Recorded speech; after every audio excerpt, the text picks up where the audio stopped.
주말 드라마 독수리 오형제를 부탁해가 어느새 중반을 향해 달려가고 있습니다. 이번에 에서는 드디어 광숙에게 마음을 빼앗긴 동석의 모습이 펼쳐졌는데요. 꽃뱀 오해가 풀리고 광숙에게 미안했던 마음이 이제는 설레임으로 바뀌어버린 것 같습니다.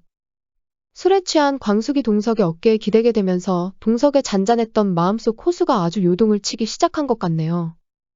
그럼 지금부터 이번에 자세한 이야기 속으로 들어가 볼까요? 동석은 페스타 최종 점검에 광숙을 초대하게 됩니다. 광숙을 꽃뱀으로 오해한 부분도 사과하고 여러모로 좋은 대접을 해주고 싶었던 거죠. 비서는 동석의 지시가 의외라는 듯 놀라는 표정을 짓습니다. 아마도 자기 말고는 다른데 신경을 전혀 쓰지 않는 회장님이 광숙에게 관심을 갖는 게 좀 이상했나 봅니다. 아무튼 동석의 초대로 호텔에 방문하게 된 광숙. 호텔 직원들과 수다를 떨던 중 동석의 이야기를 하게 되는데요. 직원들은 회장님이 너무 완벽하고 까칠해서 피곤하다고 뒷담화를 하게 되죠.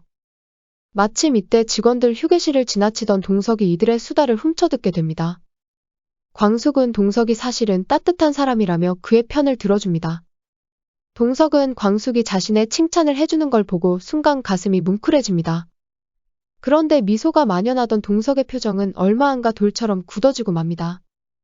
광숙이 동석 같은 스타일은 절대 아니라고 펄쩍 뛰었기 때문이죠. 광숙이 자기도 모르는 사이 동석의 마음을 아주 들었다 놨다 한 것 같습니다.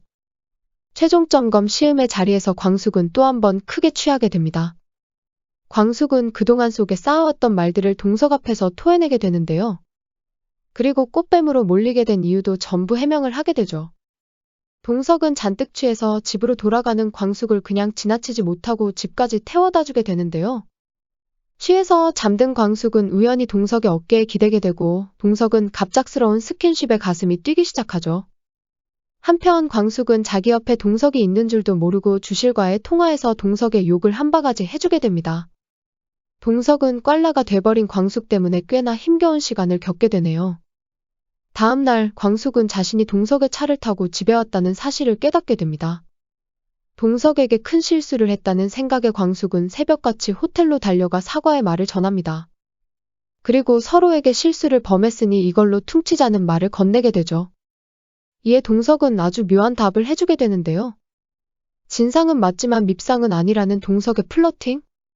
동석은 어느새 광숙에게 마음을 빼앗겨버린 것 같은데요. 아내와 사별한 후 처음으로 다른 여자를 좋아하게 돼서인지 떨리는 가슴을 심장질환으로 오해하게 되는 듯합니다. 이제부터 두 사람의 본격적인 썸이 시작될 것 같은데요. 과연 동석이 어떻게 광숙의 마음을 사로잡게 될지 너무 기대가 됩니다. 제 개인적인 추측으로는 조만간 박상남이 동석의 질투심을 불러일으키게 될 것 같습니다. 이제는 동석이 광숙에게 확실히 호감을 갖게 된 것 같으니 거머리처럼 광숙에게 들러붙는 상남을 퇴치해줄 듯 하네요. 아마 광숙도 그런 동석의 모습을 보고 반하게 되는 게 아닐까 합니다.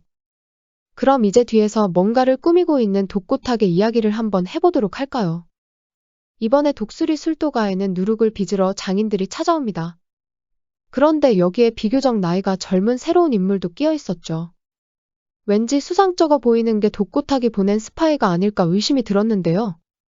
아니나 다를까 알고 보니 그녀는 신라주조 직원 중 한 명이었습니다. 독고탁의 첩자였던 것이죠. 일전에 독고탁은 독수리 술도가의 가장 약한 부분을 노려야 한다고 말했는데요. 역시나 독수리 술도가의 약점은 광숙이었던 것 같습니다. 지금까지 광숙은 술도가의 술자도 모르고 우체국에서 사무직 공무원으로 살아왔습니다.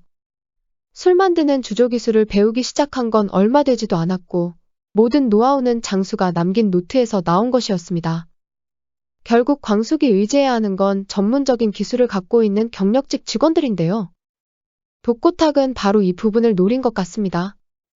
아마도 독고탁은 독수리 술도가의 내부 정보를 빼내고 술 안에 이상한 약을 탈지도 모르겠네요. 여기에 더해 공장장 고자동을 포섭하고 장수의 작업일지까지 훔쳐간다면 독수리 술도가는 그야말로 끝장이 날지도 모릅니다. 참고로 고자동은 광숙이 높은 연봉을 제시하면서 겨우 마음을 바꿨던 인물이죠. 만약 독고탁이 더 많은 돈을 제시한다며 고자동은 광숙을 배신할지도 모르겠습니다. 하지만 고자동이 광숙의 편으로 영원히 남을 수 있는 가능성 또한 배제할 수 없습니다. 많은 분들이 눈치채셨겠지만 날이 갈수록 고자동과 주실의 사이가 가까워지고 있는 상황인데요. 만약 두 사람이 잘 되면 고자동이 광숙의 새아버지가 되겠죠. 그럼 우리가 우려하고 있는 고자동의 배신은 걱정하지 않아도 될 것 같네요. 한편 이번에 천수의 이야기도 보는 이들의 이목을 집중시켰습니다. 천수는 강소연과의 결혼 생활에 종지부를 찍고 새로운 인생을 시작했는데요. 솔직히 모든 게 강소연이 바라는 대로 돼버린 것 같아 찜찜한 감이 없지 않습니다. 강소연은 훗날 천수가 대박을 터뜨리면 다시 돌아와 매달릴 것 같은 예감이 드네요. 천수에게 큰일이 지나가서인지 주변에서 그를 따뜻하게 위로해줍니다. 미국에서 유학 중인 딸 영주는 아빠가 걱정되는지 안부를 묻고 강수는 오랜만에 천수 옆에서 잠이 드네요. 천수는 광숙이 준 마지막 기회를 절대 놓치고 싶지 않은 것 같습니다. 밤을 새서 프레젠테이션을 준비하는 모습이 꽤나 보기 좋아 보였는데요. 비록 얼마 전까지 고시원에 살면서 유통기한이 지난 편의점 음식을 얻어먹으며 살았지만 천수는 몇 년 전까지만 해도 TV 출연까지 하던 유능한 인재였습니다. 아무래도 천수는 독수리 술도가를 최고의 주조회사로 만들어줄 전략가 위치에 서게 될 것 같네요. 그 가운데 세리는 일하는 날도 아닌데 범수를 도와주러 학교에 나옵니다. 마침 범수는 한이를 돌봐줄 사람이 없어서 곤란하던 중이었는데요. 세리는 선뜻 한이를 봐주겠다며 집에 데리고 옵니다. 갑자기 세리가 아기를 업고 오자 미애는 쓸데없는 오지랖이라며 펄쩍 뜁니다. 세리는 쓸데없는 오해를 사지 않기 위해 한이가 선배 아이라는 거짓말을 하게 됩니다. 하지만 얼마 안가 지도교수라는 걸 알려주게 되는데요. 미애는 한이 아빠가 남자라는 사실에 왠지 모를 불안감을 느끼게 됩니다. 그리고 그 불안감은 범수가 싱글데디라는 걸 알게 되면서 눈덩이처럼 불어나게 되죠. 다음 해에는 미애가 본격적으로 세리를 감시하고 나섭니다. 아마도 세리를 미행하던 그녀는 교수님이란 사람의 얼굴을 보고 오범수가 누군지 제대로 깨닫게 될 것 같네요. 한편 옥부는 김 원장의 정체가 드러나자 다시 줌바댄스 수업에 복귀하게 됩니다. 공교롭게도 옥분이 돌아오자 자취를 감추고만 김 원장. 흥수는 갑자기 김 원장이 잠수를 타자 이래저래 고민이 깊어지기 시작합니다. 그런 흥수를 바라보는 옥분의 마음도 편치만은 않았죠. 흥수는 계속해서 김 원장을 찾아보지만 결국 찾을 수 없었는데요. 옥분이 김 원장은 다시 돌아오지 못한다고 말해주자 흥수는 옥분이 김 원장을 쫓아낸 게 아닌가 의심을 하고 맙니다. 앞으로 한동안 옥분은 흥수에게 말도 못하고 가슴앓이를 해야 될 것 같네요.